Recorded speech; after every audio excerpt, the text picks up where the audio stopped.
Cette séance-là est pour vous, pour les athlètes, et c'est présenté par Inclusion Incorporated et Generation Safe.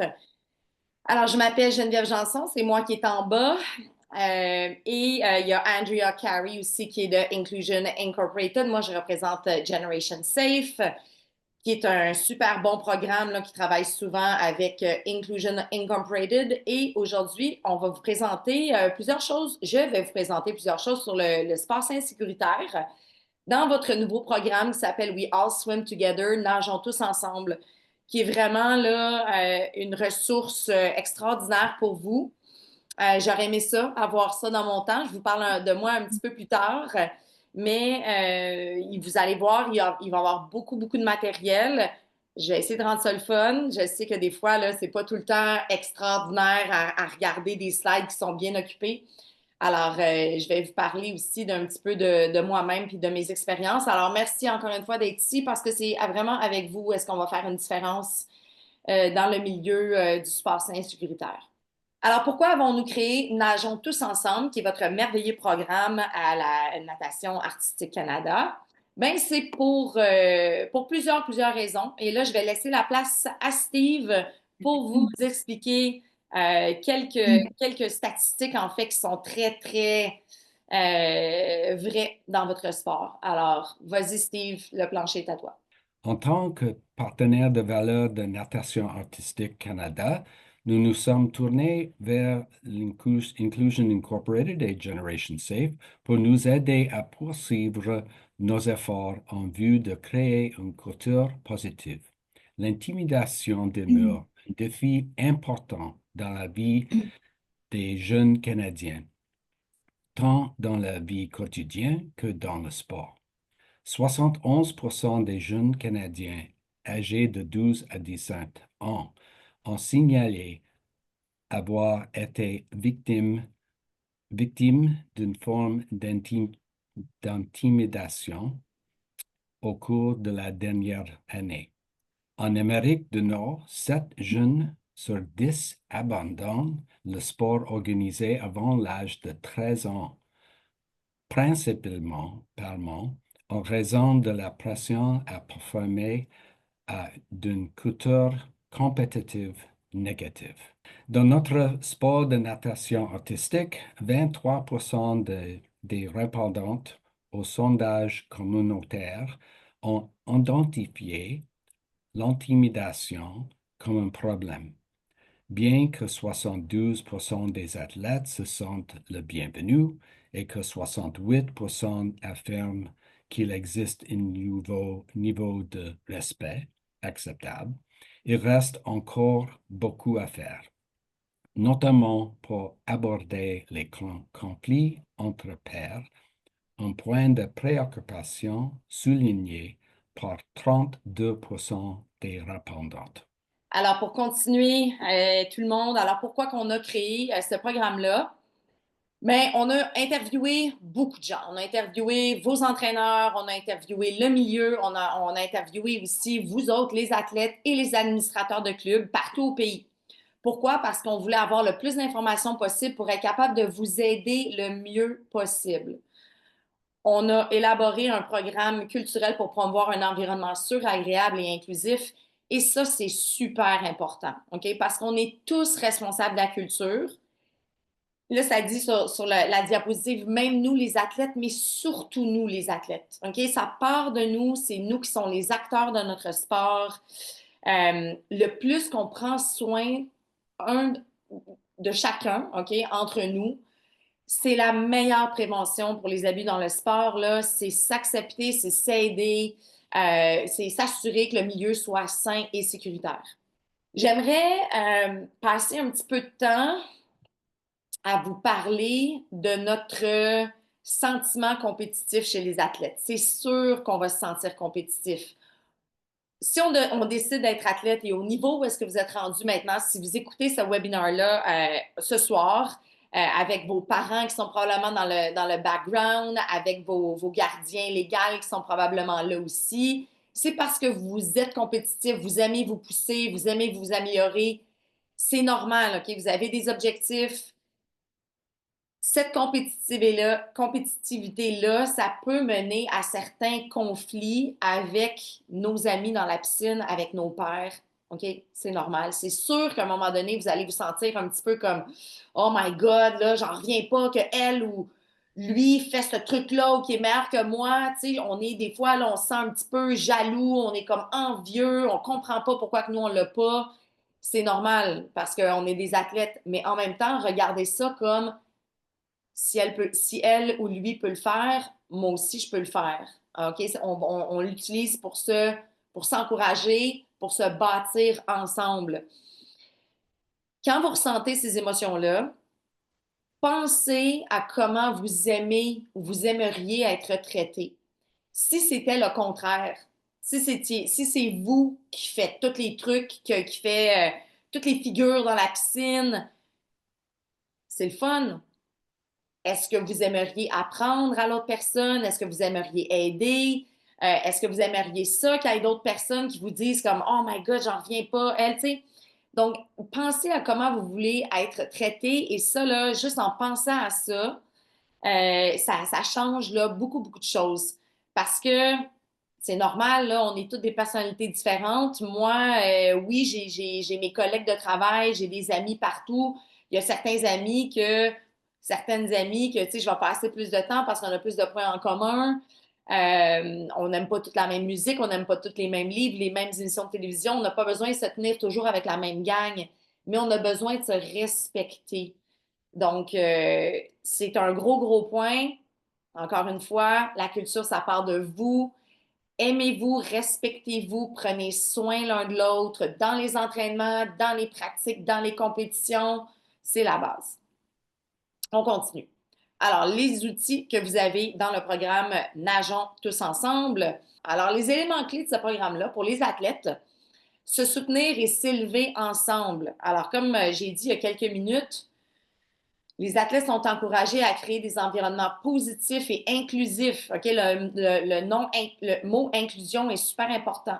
En étant des bons et bonnes coéquipiers R et en respectant les différences et en défendant leur pair lorsque cela compte. Pour les entraîneurs, on continue. Établir des limites claires. Alors, vos entraîneurs, ils vont avoir des outils pour établir des attentes claires, maintenir des frontières professionnelles, encourager une communication ouverte avec les athlètes. Alors, ça devrait être facile d'aller parler avec les entraîneurs, avec vos entraîneurs, et les entraîneurs vont être capables aussi de vous parler de façon ouvertement ou avec vos parents ou vos tuteurs. Pour des leaders sportifs, de l'onde au dialogue constructif. Alors, encore une fois, le mot constructif, super, super important. Les leaders sportifs bénéficient d'une approche structurée pour résoudre des conflits de manière constructive et promouvoir le respect mutuel et la collaboration. Et pour les administrateurs administratifs du club, c'est poser les bases du succès. Alors, eux autres vont avoir des stratégies pour évaluer et renforcer la culture du club, établir des attentes claires pour tous les membres et soutenir les entraîneurs dans la création d'un environnement positif et unifié. Alors, les mots qui reviennent ici beaucoup, positif, culture, unifié, équipe, on avance, c'est positif, on a du fun. Et là, on est rendu à vous. Outil d'accompagnement de l'athlète. Amener son équipe et soi-même vers de nouveaux sommets. Alors oui, la performance individuelle, elle est super importante. La performance d'équipe, elle est super importante. OK? Les deux, là, sont sur un pied égal. Vos compétitions, maintenant, sont en équipe. Chacune et chacun a un rôle à jouer là-dedans. Alors, qu'est-ce que c'est pour vous les ressources?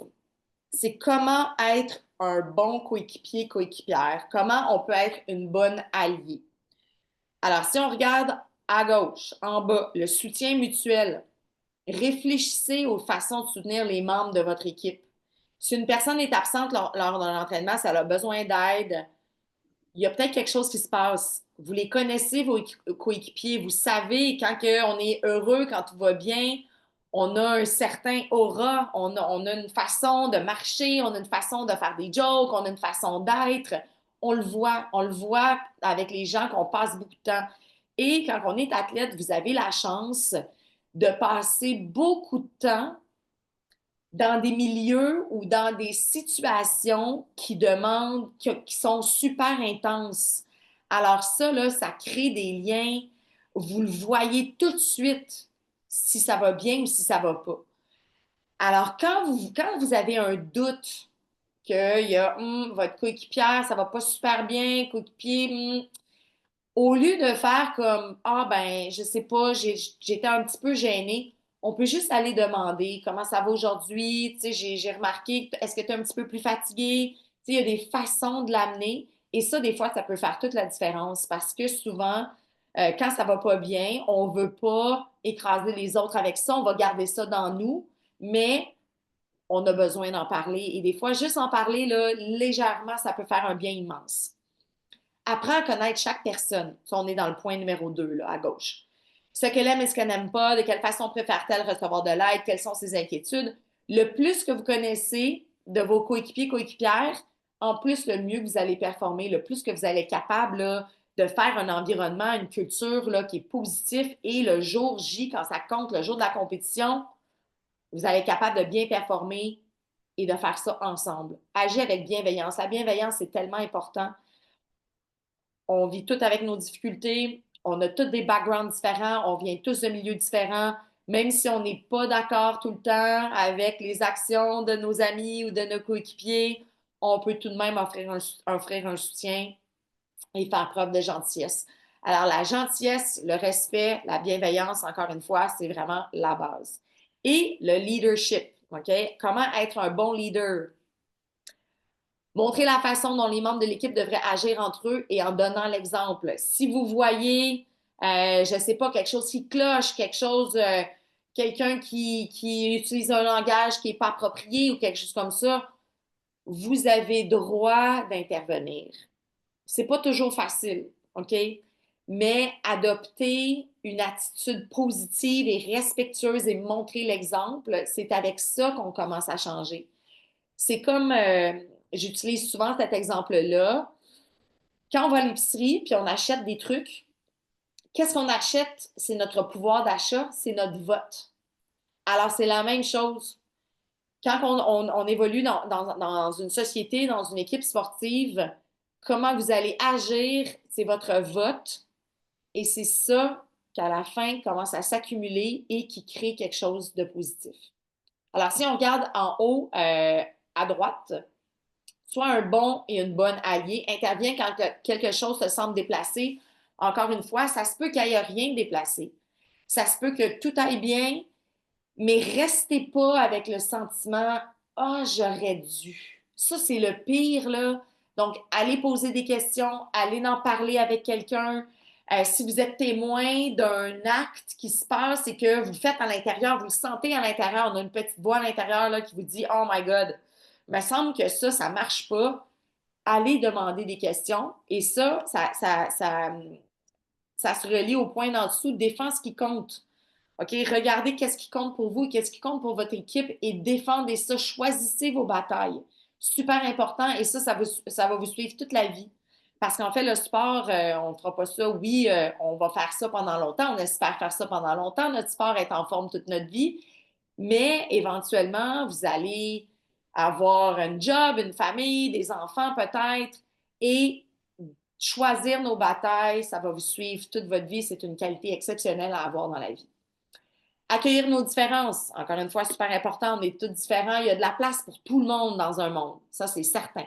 Et on traite les autres comme ils veulent être traités. Alors, ça, c'est un review un résumé de vos outils en tant qu'athlète. On regarde maintenant la pyramide des méfaits. Okay? En anglais, on appelle ça Pyramid of Harm.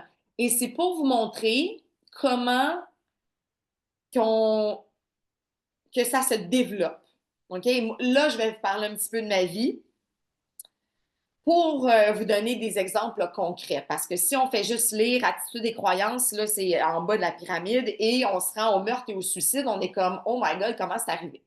Tout ça pour dire qu'il faut s'assurer que les attitudes et croyances, là, la base de la pyramide, et c'est là que vous avez un gros rôle à jouer, les athlètes, il faut s'assurer que ça, ce soit le plus positif possible et le plus bienveillant possible Parce que si cette base-là, elle est bonne et positive, ça va être très, très rare que ça va réussir à monter. OK? Souvent, là, qu'est-ce qu'on voit, où est-ce qu'on est pris dans le milieu du sport, c'est dans les microagressions. OK? C'est beaucoup là, dans le gossiping, puis dans les rumeurs, puis partager des trucs en ligne, rire des autres, faire des jokes, on est là. Alors, c'est votre vote, c'est votre pouvoir d'achat, OK? Soyez capable, si vous voyez quelque chose, d'intervenir. Si vous ne voulez pas intervenir directement, allez poser des questions, allez en parler à quelqu'un. Mais on s'assure, OK, on fait notre maximum, maximum. Là, maintenant que vous avez vu cette pyramide-là, on fait notre maximum pour avoir les attitudes et croyances le plus positives qu'on peut. Alors, le bizutage, là, ça, c'est un nom bizarre pour dire que c'est des initiations. En anglais, on appelle ça le hazing. Donc, initiation, on voit souvent ça. On en a entendu parler aussi dans les équipes de hockey. Ça a été, là, bon, dans les médias il y a quelques années. Et ça commence, encore une fois, d'une façon quand même assez douce. Donc, les initiations ou du bizutage, c'est une imposition de tâches épuisantes, souvent humiliantes, dans le cadre d'un programme d'entraînement physique rigoureux et d'initiation. Ça peut être des rites de passage, tu sais, faire le tour du gymnase 20 fois en maillot de bain. Ça peut être se faire raser la tête, ça peut être boire de l'alcool jusqu'à temps qu'on soit tellement sous qu'on soit plus capable de se lever, tu sais. Il y a plusieurs différentes initiations. Et ceux qu'on a, avec les équipes avec lesquelles on a travaillé, qui avaient fait ça, des initiations, ils nous ont tous dit, quand on leur a posé la question, mais pourquoi vous avez fait ça? Tu sais, qu'est-ce qui vous motivait à faire ça? Leur réponse, c'était, ben, c'est parce que ça nous est arrivé à nous aussi. Alors, pour arrêter ça, ça part de nous aussi en premier. Si on regarde à gauche, OK, quand que ça part là, de façon douce, quand on dit des, tu sais, quand on rit des gens, on fait des jokes, ah, c'est juste une blague, voyons donc, Jen, tu le sais qu'on t'aime, là, on fait juste ça pour te taquiner. J'ai voulu aucun mal, OK, on est un petit peu gênés, mais that's it.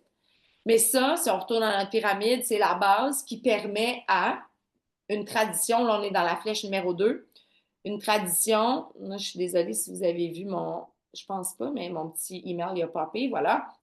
Tradition, un rite de passage, préjudice non reconnu, manque de conseils. Alors là, ça a commencé à prendre un petit peu plus d'amplitude. OK, ça devient un petit peu plus sérieux.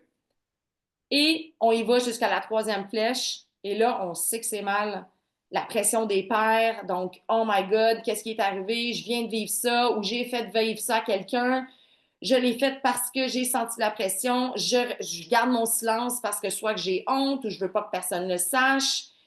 Et souvent, ben, c'est un mal qui a été fait par exprès. Est-ce que c'est par exprès? Comme, mon Dieu, comme dans d'autres situations, peut-être pas, mais c'est seulement pour vous démontrer que ça aussi, c'est une progression. OK? Les initiations et la façon de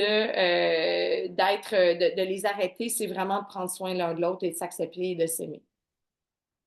Alors, le grooming, un autre mot qui est anglophone, parce qu'on n'en a pas vraiment en français pour ça, mais le grooming, c'est le processus, OK? C'est écrit en dessous le processus où est-ce qu'il y a une personne en position d'autorité qui établit une relation de confiance pour manipuler et contrôler un athlète, et ça dans les relations d'abus de pouvoir, d'abus de vulnérabilité, c'est souvent ça qui se passe et c'est la même recette pour tout le monde. Alors, étape numéro 1, le favoritisme, là je vous parle encore une fois un petit peu de moi.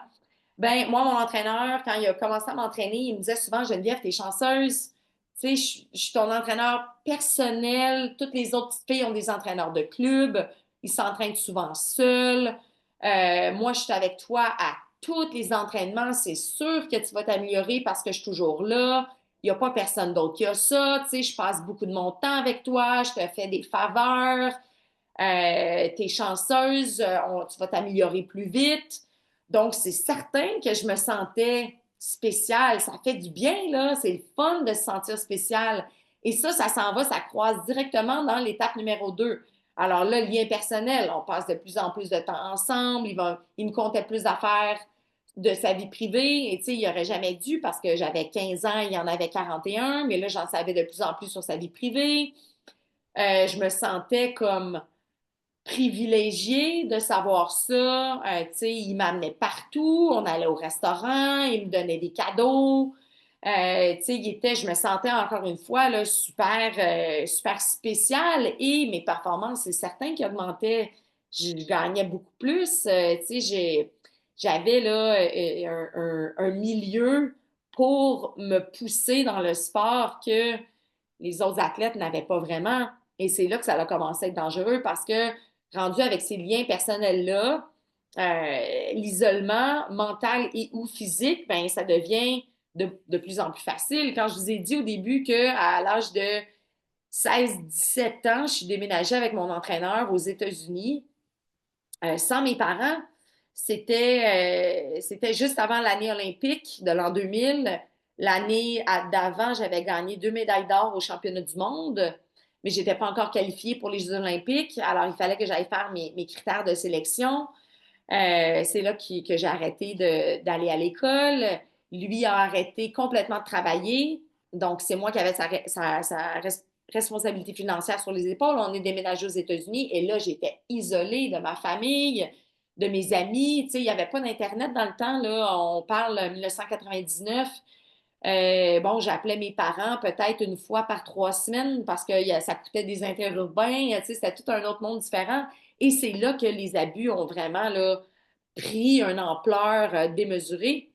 Et ben, à l'étape 4, je me sentais complice, c'est sûr. Là, est-ce que c'est de notre faute? Est-ce que c'est moi qui voulais ça? Est-ce que c'est moi qui ai créé cette situation-là? Et quand on rentre là, maintenant dans la complicité, ben, on a honte, on ne veut pas en parler à personne. Et là, c'est là que la spirale infernale commence et qui nous garde là, nous, les athlètes. Alors, le processus du grooming, ça commence super doux, comme tout ce qu'on a vu avant. Encore une fois, si vous sentez quelque chose en dedans de vous, là, si vous avez une voix à l'intérieur de vous qui vous dit il y a quelque chose qui va pas bien, je fais ça contre mes valeurs, il me semble que ça cloche, c'est probablement vrai. OK? Écoutez-la, allez en parler à quelqu'un. C'est peut-être pas vos parents, c'est peut-être pas votre meilleur ami. Choisissez la personne à laquelle vous voulez en parler. Vous avez des ressources maintenant avec votre fédération. Vous avez vos outils qui sont ici. Vous pouvez porter, il y a aussi une place où est-ce que vous pouvez porter des plaintes. Bref, vous avez plein d'outils pour aller vous informer. Faites-le. OK? Parce que le plus de bonheur qu'on est capable de prendre ça et d'arrêter ça, le mieux que c'est pour tout le monde. Un des derniers points, votre communication en ligne. Alors, on a tous un téléphone, on l'aime tous, on passe tous probablement trop de temps dessus. On aime tous voir des vidéos de nous autres, écouter des vidéos, partager des affaires le fun, écrire à nos amis. Des fois, c'est pour niaiser, des fois, c'est des questions. Tout ce que vous écrivez en ligne, même si c'est sur des Snapchat et ça disparaît après, on peut tout retrouver ça. Si vous êtes investigué ou bon, s'il y a une enquête sur n'importe quoi, la police va être capable d'aller dans le téléphone et aller chercher tout ce que vous avez là. Alors, faites attention de comment vous utilisez vos réseaux sociaux, comment vous utilisez vos appareils électroniques. Moi aussi, j'aime ça. Faites attention à vos photos. OK? Souvent, on le voit là, si on regarde la première ligne, le partage de photos explicites ou inappropriées est contraire à la loi. C'est vrai, c'est un crime. C'est pas parce que quelque chose semble être drôle maintenant que ça blessera pas quelqu'un plus tard. Et ça, c'est tellement vrai. On ne peut pas s'imaginer que ça va être drôle pour tout le monde. Votre vie sociale en ligne, sur les réseaux sociaux et dans la vie, c'est pareil. OK? Ce que vous dites et faites en ligne peut vous suivre pendant longtemps. Ça peut vous suivre là, jusque dans votre vie adulte. Ça va toujours vous suivre. Les gens peuvent vous juger en fonction de ce qu'ils voient, même s'il s'agissait d'une blague. Et ça, c'est vrai. Êtes-vous sûr de connaître l'âge de votre interlocuteur? Alors, des fois, on a des conversations en ligne que ça peut être avec du monde qui sont super plus vieux que nous ou super plus jeunes que nous et on n'en a aucune idée. OK? On est tous capables de se cacher sur les réseaux sociaux. Alors, pas pour faire peur à personne avec ça. OK? Continuez à l'utiliser, là, votre téléphone et vos réseaux sociaux. Mais soyez prudents, faites attention, tu sais, pensez là, un petit peu plus loin. Encore une fois, pensez, est-ce que moi j'aimerais ça qu'on dise ça de moi? Est-ce que moi j'aimerais ça voir ces affaires-là partagées sur moi? Est-ce que je suis bienveillante? Est-ce que je prends soin des autres en faisant ça? C'est toutes des questions là, qui sont super importantes pour la communication qu'on a sur les réseaux sociaux. Alors voilà, ça va être tout pour moi. J'ai coupé ça un petit peu. C'était un petit peu moins qu'une heure. Vous allez pouvoir retrouver qu'est-ce que vous faisiez avant. Je vous remercie infiniment d'avoir passé ce temps-là avec moi. Comme je l'ai dit, c'est avec vous qu'on va faire une différence. Maintenant, vous savez, vous avez encore beaucoup plus d'informations, alors on se met au travail tout le monde. Je vous souhaite une excellente fin de soirée et bonne fin de saison, bon championnat canadien qui s'en vient bientôt.